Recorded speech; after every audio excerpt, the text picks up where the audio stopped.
Situación para los cubanos varados en Turbo, en el municipio del departamento de Antioquia, en Colombia, no parece mejorar. Tras la deportación del primer grupo de 14 cubanos hacia la isla, las autoridades migratorias están esperando una orden judicial para ingresar a la bodega, al galpón que alberga a los cubanos que siguen esperando pues una solución para esta situación. Durante más de una semana estuvimos viendo los reportes diarios de Carlos Arturo Albino, que se encontraba allí precisamente en Turbo, y por eso lo invitamos al programa para conversar con él sobre lo que allí se está viviendo. Carlos Arturo, buena tarde. Buena tarde, Dania. Muchas gracias por la invitación.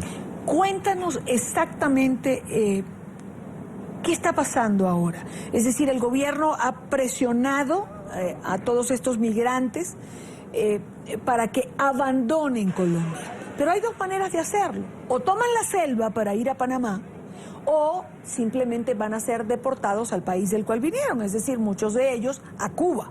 Es importante aclarar que el migrante irregular no es un delincuente en Colombia. Por lo tanto, son migrantes irregulares. Entonces, ellos estaban hacinados en una bodega en Turbo, Antioquia, aproximadamente 700 personas. De allí empezaron, como ya no cabían, empezaron a hacer cambuches. Cambuches improvisados son casas improvisadas con plásticos y también con madera a las afueras en la vía pública. Aproximadamente llegaron a 2.400 personas. Cuando llegaron los medios de comunicación y empezaron a evidenciar el problema que había de hacinamiento, de salubridad, de cómo cocinaban, comían una sola vez al día, comen una sola vez al día, todavía están allí, pues empezó Migración Colombia a darse cuenta de la magnitud del problema. Ellos empezaron a darle una advertencia. Ellos llegaron un día y le dijeron que tenían 24 horas para salir del país. Ellos lo que querían era un puente humanitario. Recordemos que la frontera con Colombia, entre Panamá y Colombia, está cerrada. Entonces ellos tienen que tomar trochas, vías ilegales, que pueden tardar entre 4 o 5 días para llegar a Panamá. Si, por ejemplo, están en Saxurro, que es un pueblo fronterizo con la miel, que es Panamá ya, si... Es decir, Saxurro está del lado colombiano, la miel está del lado de Panamá. Ellos, desde Turbo, se van a través de la selva para llegar hasta aquí. Se van a través de lanchas. Ok. De lanchas. Entonces, ellos pagan una lancha de Turbo, que son 3 horas hasta Capurganá. Capurganá es un pueblito vecino de Saxurro. Okay. De allí hacen transbordo y se van... Carlos Arturo, unos se van en lancha y otros se van por la selva, porque es lo que han dicho, ¿no? Se van a la selva desde Capurganá. Ah, ok. Porque ahí empieza la selva. Ok. Es desde allí que se van a Saxurro. Ajá. Y ya se internan en la selva. 10 minutos son caminando, 10 minutos caminando, si me voy legal, por las escaleras, a la miel, que es Panamá. Pero son 3 horas...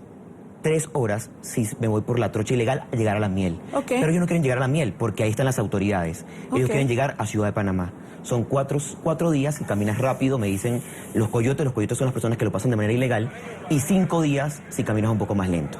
Ok. ¿Y estos coyotes que se llevan a estos cubanos desde Colombia a Panamá son colombianos? En su mayoría sí, son todos colombianos. Ellos son personas del pueblo, personas que están allí, que incluso le cobran entre $700 por pasar nada más de Turbo hasta Saxurro. O sea, ni siquiera para cruzar la selva, sino de Turbo a Saxurro de noche en lanchas. Ok. Lo hacen a la vista de las autoridades, sin embargo, no tienen el control suficiente para tener a esas personas. No saben cuando son lanchas irregulares. Y cuando hacen la travesía a través de la selva, ¿quién los lleva? Lo lleva otro coyote. Porque hay un coyote que los lleva de Turbo a Saxurro y hay otro que les cobra por llevarlo de Saxurro hasta un punto de la selva. No lo llevan completamente. Okay. Lo llevan hasta punto que es la frontera con Panamá, y de allí le dicen cómo terminar de llegar para que ellos lleguen. ¿Y cuántos se han ido aproximadamente desde que empezó la presión de Migración Colombia? Nosotros cuando llegamos había aproximadamente 50 diarios desde que llegamos, se iban por la selva, mientras que los 2.400 continuaban en la bodega y en los alrededores. Cuando empezó la presión del gobierno, los helicópteros, la armada con fusiles, haciendo operativos en el lugar, se empezaron a asustar. Más cuando deportaron a los 14 migrantes que estaban en hoteles, se metieron en los hoteles, los llevaron a Migración y los llevaron en un avión hasta Cuba. Cuando ellos se enteraron, ese sábado, que fue el sábado pasado, se fueron 229 migrantes, niños, mujeres embarazadas, Ellos buscan sueños de libertad, y Dani, ellos me dicen a mí, me decían en ese momento, cuando se estaban despidiendo de nosotros, porque se despidieron de nosotros, nos dijeron que ellos querían cruzar la selva, que rezáramos por ellos, que ellos querían llegar a tener una vida en libertad, que ellos preferían morir en la selva antes de regresarse a Cuba. Porque vendieron todo, Idania. Ellos vendieron casa, porque para salir de Cuba tienen que vender casa, lo poco que tienen de utensilios, para poder comprar el tiquete y salirse de la isla. ¿Cómo salen? Se van por Guyana o en la misión médica en Venezuela, y de allí empiezan su travesía por Ecuador, por Colombia, hasta llegar a Sapsurro, hasta la frontera con Panamá. Es decir, estos 14 migrantes que fueron devueltos a Cuba el sábado pasado en un avión de la Fuerza Aérea, fueron devueltos porque fueron capturados en hoteles.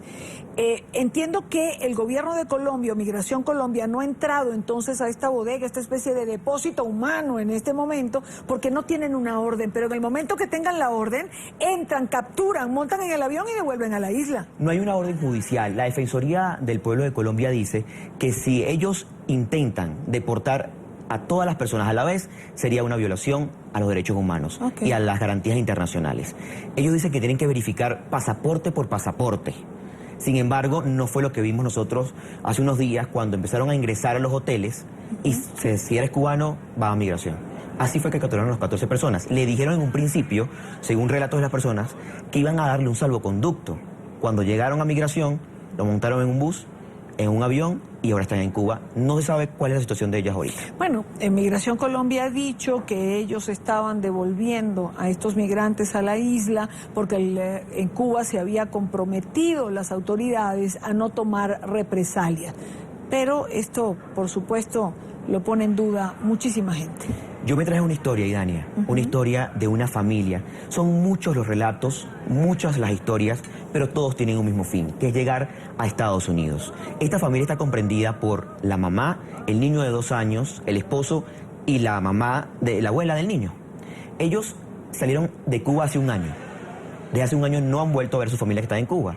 Ellos quieren llegar a Estados Unidos, están varados ahorita en Turbo, pero le han colocado unas fotografías al niño de 2 años para que no olvide a sus abuelos, a sus primos. Aquí está esta conmovedora historia. Ese es mi abuelo. ¿Y tu abuela? Y ella es mi abuela. Lo que esta madre cubana intenta es que su hijo no olvide a los que quedaron en la isla. Yo salí de Cuba por mi hijo, pero extraño a mi gente, a mi familia, abrazar a mi abuela. Adiane partió hace más de un año de Cuba. Hoy está en la bodega en Turbo, Antioquia, donde aún quedan cientos de migrantes que quieren llegar a Estados Unidos. Su apartamento, como ella lo llama, no es más que una colchoneta donde duerme con su esposo, hijo y madre. La familia ya tomó una decisión. Seguirán su ruta por la selva ante la inminente deportación a la isla. Para mi país no puedo regresar porque vendí mi casa, vendí todo, me quedé sin nada.